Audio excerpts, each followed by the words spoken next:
I think that we will see countries coming to the fund, some wisely for precautionary instruments. So build a bigger cushion.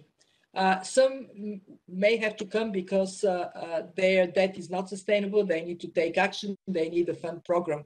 We actually have had these countries already in these last 2 years. What is important to remember, though, is that many emerging markets have built sound reserves. We have added a little bit to that through the SDR allocation, $650 billion. So there is better protection. And if you look at the emerging markets, some are forced to raise rates already, Russia, Brazil, Mexico. Some are not. Indonesia, no. You look at the East Asia, the part of the world that was burned once very badly.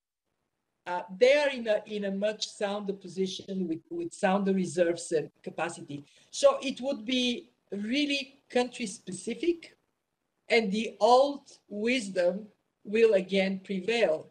Those who build sound fundamentals during good times can withstand bad times better. One important observation. We are going to have financial tightening after 2 very difficult years, coinciding with also withdrawal of some of the fiscal policy support.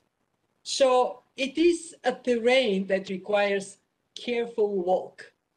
And there would be surprises, and we have to be ready to handle them. We talked before we started the interview that none of us really expected this to last so long, and therefore I'm guessing any projections and forecasts that we would come up now would be foolish. But if there is one thing that you are most worried about now tonight as we're talking, what would it be?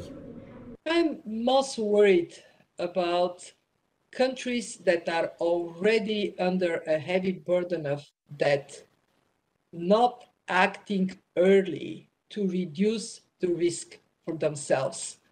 We have just published a blog saying simply the following. If you are in this category, then look at extending maturities of the debt you have now. Look at currency mismatches now. Think of your defense strategy now, not when your feet are burning because the problem is already upon you. And that is my praise, that we do not end up with countries falling in a difficult place, generating more risk aversion, and then as a result, seeing capital outflows to less risky destinations. Let me finish on that. This dangerous divergence we have observed continues and deepens.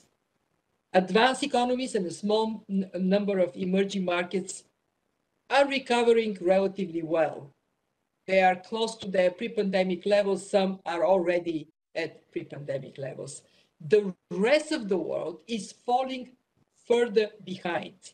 And that is happening at the time when the public's patience is really tested.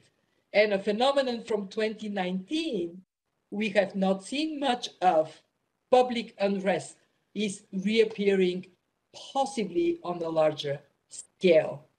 For policymakers, the most complex time in decades.